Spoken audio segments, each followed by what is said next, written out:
Olá, seja muito bem-vindo aqui nessa aula. Hoje nós vamos falar sobre o surrealismo. O surrealismo é surreal. Então, quando você fala em surrealismo, você já lembra da palavra surreal. O que é surreal? É aquilo que não existe. Quando você vê uma situação e fala, nossa, isso é surreal, o que você quer dizer? Que isso não existe, é irreal. Então, o surrealismo foi um movimento artístico surreal, tá? O surrealismo foi um dos últimos movimentos artísticos das vanguardas artísticas do século XX e teve expressões também na literatura, no cinema, no teatro e na filosofia.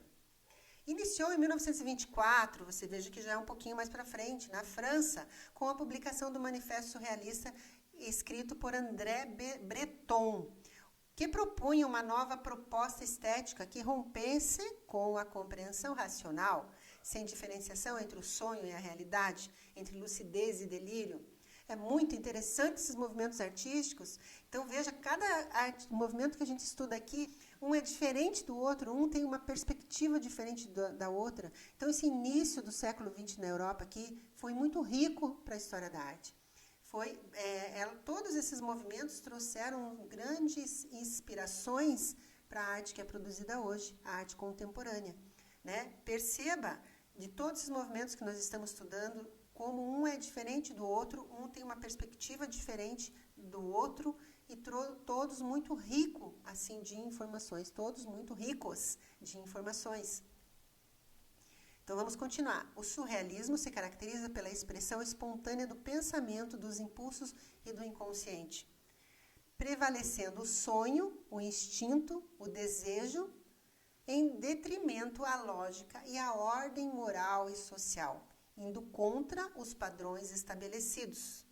Né? Então, contra os padrões estabelecidos, mais uma vez, esses artistas aqui não tinham nada de academicismos, eles não tinham regras nenhuma para fazer as suas obras, eles eram contra todas as regras que tinham sido estabelecidas anos antes. Né? Então, todas essas vanguardas artísticas aqui, elas ocorreram mais ou menos na mesma época, às vezes um pouquinho antes, um pouquinho depois, mas todas elas foram produzidas nesse início do século XX. Então, elas eram contra tudo que tinha sido produzido anteriormente, nos séculos anteriores, contra as regras estabelecidas pelas academias. E aqui, então, o surrealismo é a arte dos sonhos, do surreal, né, como já falei agora há pouco, a arte dos sonhos, da imaginação. Sabe quando você sonha que você está caindo de uma escada e que você cai e não chega nunca no chão? Eles representavam isso na arte. Sabe quando você sonha que você foi para a escola? Eu sonhei isso algumas vezes. Você vai para a escola, chega na escola, você está sem sapato. Você fala, Jesus, por que eu estou sem sapato? Então, tudo isso eles representavam na arte. Não tinha nada a ver com a realidade. Era a arte dos sonhos, do inconsciente. Na pintura, o surrealismo tomou duas direções. A pintura surrealista figurativa e abstrata. Nós já sabemos o que é figurativo e abstrato, ainda não, porque nós vamos falar isso no próximo módulo sobre o abstracionismo, mas eu já vou antecipar aqui para vocês. Então, figurativo é quando você desenha uma imagem conhecida. Então, você desenha uma figura ali, um vaso, uma maçã, uma pessoa. Quando você desenha, faz uma obra de uma imagem conhecida, é uma obra figurativa. Quando você faz imagens que você não conhece, linhas, traços, que você olha e fala assim, meu Deus, o que é isso? Não é nada? Isso é uma obra abstrata, tá? Então, o abstracionismo a gente vai estudar no próximo vídeo, mas só antecipando aqui, já que entrou esse assunto, é quando você faz uma composição de imagens, de formas, sem ser uma imagem que o teu cérebro já conhece. E o surrealismo, então, ele trabalhava nessas duas linhas, o surrealismo figurativo e o surrealismo abstrato. O intuito era liberar a mente do controle consciente e produzir um fluxo de ideias do subconsciente. Por esse motivo, ficou conhecido como a arte dos sonhos. É o surreal, aquilo que está para além do real, que transcende a compreensão racional e relaciona-se com a mente do inconsciente, do imaginário e do absurdo. Eles se basearam neste livro de Freud, A Interpretação dos Sonhos, que em 1900 ele ficou muito popular, né? Todo mundo falava disso, esse livro de Freud.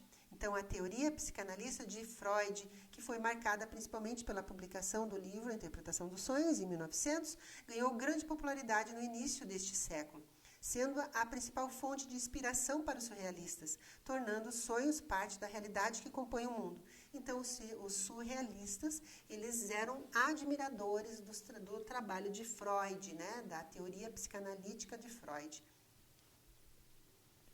E quais eram, então, as principais características da pintura surrealista? As características do surrealismo são fortemente inspiradas pelo trabalho de Freud e se consolidam na crítica da representação automática da realidade. Então, eles não representavam nada de real aqui, era tudo o que não existia, tudo o que não existe. As obras surrealistas apresentam um grande domínio técnico. Então, eles caprichavam na técnica, na pintura, nos detalhes, né? Mas, olha só, mas ele tinha um desbloqueio, quer dizer, mais principalmente um desbloqueio da mente para a criação artística e representação das subjetividades individuais dos artistas. Então, a parte técnica de pintura, de detalhes, eles caprichavam bastante, né, com bastante detalhes. Mas, no entanto, o que era mostrado nas suas obras, o tema das suas obras era surreal, eram situações que não existiam. Eles não mostravam a realidade, criação, tá? Então, a obra surrealista reflete a expressão do inconsciente do artista e também a representação absurda da realidade. Então, tem várias imagens aqui que você fala, você não entende direito o que significa, mas são os sonhos, né? Essa obra aqui do Salvador Dalí é um pouco tanto quanto erótica, né? Não sei se é erótica a palavra correta aqui, mas enfim, vamos continuar. A proposta era exprimir o funcionamento da mente em sua totalidade, sem preocupar-se com a moralidade ou recepção estética. Então, eles não tinham assim, isso não pode porque é contra a moral, né? Isso vai causar escândalo. Não, principalmente Salvador Dalí aqui, ele não estava nem aí com isso, ele realmente colocava os seus sonhos, os seus desejos, ele colocava realmente nas obras. Ele não queria saber se a sociedade ia achar imoral, ele não se preocupava com isso. Aqui, essa outra obra do René Magritte também, busca por procedimentos de composição artística que escapem do controle racional. Então, aqui ele colocou uma maçã imensa dentro de uma sala. Qual que era o objetivo dele? Somente mostrar o surreal, somente. A análise dos sonhos e experimentação de diversos estados de consciência, como a produção artística, entre o sonho e a vigília, ou sob efeito de álcool ou alucinógenos. Então, esses artistas aqui, né, eles pintavam em várias situações. Às vezes eles estavam embriagados com álcool e pintavam. Às vezes eles estavam com efeito de alucinógenos e pintavam. Muitas vezes eles acordavam no meio da noite. Sabe quando você acorda na meia da noite assim para ir tomar uma água, que você está meio zonzo, você tem que até pôr a mão na parede aí para não cair no meio do caminho? Neste momento que eles pintavam. Quando a pessoa assim, quando eles estavam com tanto sono que eles não aguentavam mais o sono, que eles estavam pensando, eu estou precisando dormir, eu estou muito cansado. Sabe quando você chega nessa situação? Tu está tão cansado que não consegue mais enxergar nada. Você está fazendo o teu trabalho e fala, nossa, eu não consigo mais nem enxergar. Era exatamente nessas horas que eles faziam testes, que eles gostavam de pintar para ver o que ia acontecer. Daí, no outro dia, eles iam ver o resultado das suas obras. Tinha uma outra situação também, que eles... não sei, deixa eu ver onde é que está aqui para eu não vou pular, a gente já chega lá, eu já vou explicar. Então, liberdade e espontaneidade criativa, valorização do processo imaginativo, valorização do acaso e do inesperado, tudo isso eles valorizavam. Olha, aqui o que eu ia falar aquela hora está aqui, ó. Composições em grupos, como escrita a várias mãos, quadros pintados no escuro por diversos artistas, para que não pudessem ver o que os outros tinham feito. Então, eles deixavam uma tela, por exemplo, num quarto escuro. Entrava alguém lá. Claro que você não era totalmente escuro, porque senão você não ia nem ver onde estava o quadro. Você estava vendo o quadro. Você estava vendo vultos do que o outro artista tinha pintado. Mas aí você entrava lá e continuava pintando aquela obra que tinha sido começada por um outro artista. Então, eles pintavam em grupos. Então, olha que interessante. Então, estava lá a tela num quarto escuro, somente com vultos. você chegava lá, pegava a sua tinta e começava a pintar. E aí saía, ia o outro que pintava mais um pouco. Muitas vezes esses artistas estavam, sim, enfeitos de alucinógenos ou álcool. E então eles queriam ver o que ia acontecer, qual que era o resultado daquele trabalho. Eram experimentos que esses artistas faziam. Então, intervenções de estranhamento, o que representa isso? Representação de objetos aparentemente sem relação entre si em lugares que não pertencem. Então, por exemplo, essa obra aqui, né? Tem um cavalo voador lá, tem um outro aqui na janela, esse animal. Então, ele colocavam elementos em lugares que nem não seria o lugar original, tá? Então, vocês já entenderam que era uma obra completamente maluca, né? Podemos dizer assim, surreal. Técnicas de colagem, poesias feitas com palavras recortadas de jornais. Então, aqui, essa parte de colagem, que eles se inspiravam nos trabalhos dos dadaístas, tá? E aqui, grandes nomes importantes aqui, tem muitos, tá? Nós precisamos falar de alguns aqui, mas Salvador Dalí é considerado o pai do surrealismo. Também René Magritte, muito importante também. Juan Miró, bastante importante. Todos eles são artistas muito importantes aqui para o surrealismo. Então, vamos começar aqui, vamos falar sobre o Salvador Dalí. Salvador Dalí, como é considerado o pai do surrealismo, nós não podemos deixar de falar sobre ele, tá? Então, o Salvador Dalí era espanhol e ele foi pintor, desenhista e fotógrafo. E ele é considerado o nome mais importante do surrealismo. Além das pinturas, ele também trabalhou com cinema, moda e propaganda. Salvador criou inúmeras obras que expressam as suas características surrealistas. Vocês lembram daquele pirulito chup-chup? Foi a logomarca do pirulito, foi feito pelo Salvador Dalí. Tem uma série na televisão, na Netflix, que é a Casa de Papel, né? La Casa de Papel, também foi inspirado no Salvador Dalí. Então, ele é um nome que saiu, né? Extrapolou as artes plásticas. Então, aqui algumas obras eu coloquei para vocês conhecerem um pouquinho sobre o Salvador Dalí, totalmente surreal, né? Algumas obras, né? Essa obra aqui é Desintegração da Persistência da Memória. Uma das obras bem conhecidas dele é A Persistência da Memória. E aqui é Desintegração da Persistência da Memória. Né? São obras muito malucas, assim, não tem nexo, não tem nada com nada. Então, é simplesmente para a gente observar e refletir, né? Então, algumas obras bem diferentes que coloquei aqui para vocês verem dele. E aí, o René Magritte também é um nome bem importante. O René Magritte, ele já trabalhou de uma forma bem diferente do Salvador Dalí.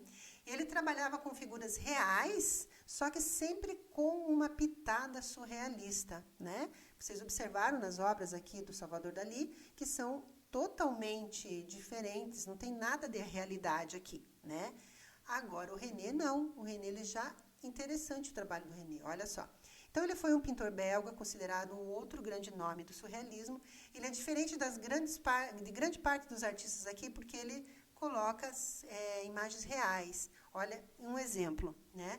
Então, esse é das figuras, das obras bem importantes aqui do René Magritte. Veja que ele é um homem real, com todos os detalhes de terno, chapéu, né? É um homem aparentemente real. Essa imagem é uma imagem academicista, até eu posso dizer. Só que qual que é o toque do surrealismo aqui? Essa maçã voando no rosto. Então, é uma imagem muito bem feita, dentro das técnicas das academias, né, dentro do estilo da arte acadêmica, realmente, só que tem o toque do surrealismo aqui. Olha essa obra aqui. É um olho, né, bem detalhado aqui, com um desenho realmente de olho, só que tem esse céu aqui. Então, é o espelho falso. Aquela outra obra que eu mostrei para vocês ali, aquela maçã imensa dentro de um quarto, também era do René Magritte. Essa obra aqui do René Magritte também causou assim, uma grande polêmica, porque o que quer dizer? Ó, a traição das imagens, isso não é um cachimbo. Então, por que ele colocou isso não é um cachimbo? Mas é um cachimbo? Não é um cachimbo? O que é isso? O que ele quis dizer com isso? Está aqui escrito, isso não é um cachimbo. Qual é a questão aqui? Que isso não é um cachimbo, é um desenho de cachimbo. Se fosse um cachimbo, era o objeto cachimbo que você fuma, né? E aqui ele quis dizer que não é um cachimbo, é uma imagem do cachimbo. Então, houve bastante discussão sobre essa obra aqui, quando ele colocou esse texto, isso não é um cachimbo. O que quer dizer isso? Como assim não é um cachimbo, tá? Mas é isso que ele quis dizer, que não é um cachimbo um objeto, ele é só uma imagem. Juan Miró, bem importante também para o movimento, por quê? Porque ele trabalhou mais no estilo abstracionista, porque agora vocês já sabem o que é o abstracionismo, que nós vamos estudar depois. Mas o Juan Miró trabalhou com o surrealismo abstracionista, tá? Então, ó, foi um dos grandes nomes do surrealismo e era pintor e escultor de origem espanhola, e suas obras seguiram a tendência mais abstrata comparado com os outros artistas, né? Então, as obras são surreais, abstracionistas, que não têm uma figura definida, né? Ó, né? Então, o Carnaval de Arlequim, uma obra bem importante do Juan Miró, mais uma pintura do Juan Miró. E agora, para finalizar aqui a aula, eu coloquei para vocês um resumão aqui do surrealismo, como eu já fiz com os outros movimentos artísticos. Eu acho bem importante aqui a gente faz esse resumo de tudo que a gente estudou na aula de hoje, tá? Então, vamos lá. O surrealismo, o movimento artístico do século XX, mergulha no mundo dos sonhos, do subconsciente e do irracional. Liderado por André Breton, surge como uma reação ao racionalismo e às crises políticas e sociais da época. Então, aqui, né, o surrealismo, ele queria brincar, né, soltar a imaginação, né, para que as pessoas não ficassem tão tensas ali naquela história de política, razão, emoção, né? Eles era mais uma brincadeira, assim, deixar o seu inconsciente liberar e relaxar realmente, sem compromisso com nada, sem compromisso com política, nem com emoção, nem com nada. Grandes artistas fizeram parte aqui, né? Como a gente falou sobre Salvador Dalí, René Magritte, Max Ernst e o Juan Miró, que também não está aqui, mas é bem importante, exploraram o automatismo psíquico, criando imagens perturbadoras e desconcertantes. O surrealismo abraça o acaso, o absurdo, o paradoxo, desafiando as noções convencionais da realidade e a lógica. Além da pintura, influencia a literatura, o cinema e outras formas de expressão, deixando um legado duradouro na arte moderna. Então, o surrealismo, muito importante aqui, um movimento artístico que realmente marcou esse período artístico e que é muito hoje, os artistas contemporâneos se baseiam bastante no surrealismo para criar suas obras artísticas, tá bom? Então, muito obrigada pela tua atenção até aqui e nos vemos na próxima aula.